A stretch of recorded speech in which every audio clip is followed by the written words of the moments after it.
അസ്സലാമു അലൈക്കും വറഹ്മത്തുള്ളാഹി വബറകാതുഹു. ഒരു ചെറിയ സൂറത്ത്, കാണാൻ ചെറുത്, വെറും 8 ആയത്തുകൾ മാത്രം. ആ ആയത്തുകൾ, അതായത് ആ സൂറത്ത് പാരായണം ചെയ്താൽ 1000 ആയത്തോതിയ പ്രതിഫലമാണെന്ന് മുത്തുനബി സല്ലല്ലാഹു അലൈഹി വസല്ലം. സംഭവം ഇങ്ങനെയാണ്. റസൂലുള്ളാഹി തങ്ങൾ സഹാബത്തിനോട് ചോദിക്കുകയാണ്, നിങ്ങൾക്ക് ആർക്കാ എല്ലാ ദിവസവും 1000 ആയത്തോതാൻ സാധിക്കുക എന്ന്. അപ്പൊ റസൂലുള്ളാഹി സല്ലല്ലാഹു അലൈഹി വസല്ലം തങ്ങളുടെ മുഖത്തേക്ക് 1000 ആയത്തുകളോ ഡയലി? സഹാബത്തിന്റെ ആ അവസ്ഥ റസൂലുള്ളാഹി സല്ലല്ലാഹു അലൈഹി വസല്ലം തങ്ങൾ മനസ്സിലാക്കുന്നു. എന്നിട്ട് മുത്തുനബി പറയാ, നിങ്ങൾക്ക് അൽഹാഖുമുത്തകാസുർ ഓതാൻ കഴിയോ? അൽഹാഖുമുത്തകാസുർ നിങ്ങൾ ഓതിയാലേ അത് 1000 ആയത്ത് ഓതിയതിന്റെ ഫലമാണ് എന്ന്.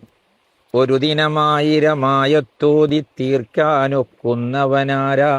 തിരുനബിയോരുടെ അനുചരരോടൊരു നാളിൽ ചോദ്യം നബിയോരാ. ആർക്കാ നബിയെ കഴിയുക ദിനവും 1000 ആയത്തുകളോതാൻ? ആറ്റൽ നബിയോരുടെ മറുപടി റെഡിയാണ് തകാസുർ ബദലാവാൻ. അൽഹാഖുമു തകാസുർ ഇന്ന് ഇവിടെ വെച്ച് വയനാട്ടിലെ ബാവലി മഖാം സിയാറത്തിന് വേണ്ടി പുറപ്പെട്ടതാണ്. ഈ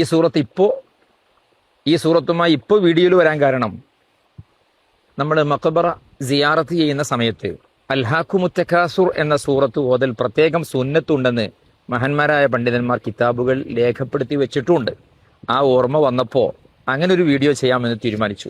ഏതായിരുന്നാലും അൽഹാഖുമു തകാസുർ എന്ന സൂറത്ത് 1000 ആയത്ത് ഓതുന്നതിന് തുല്യമാണെന്ന് ഹബീബ് റസൂലുള്ളാഹി സ്വല്ലല്ലാഹു അലൈഹി വസല്ലം.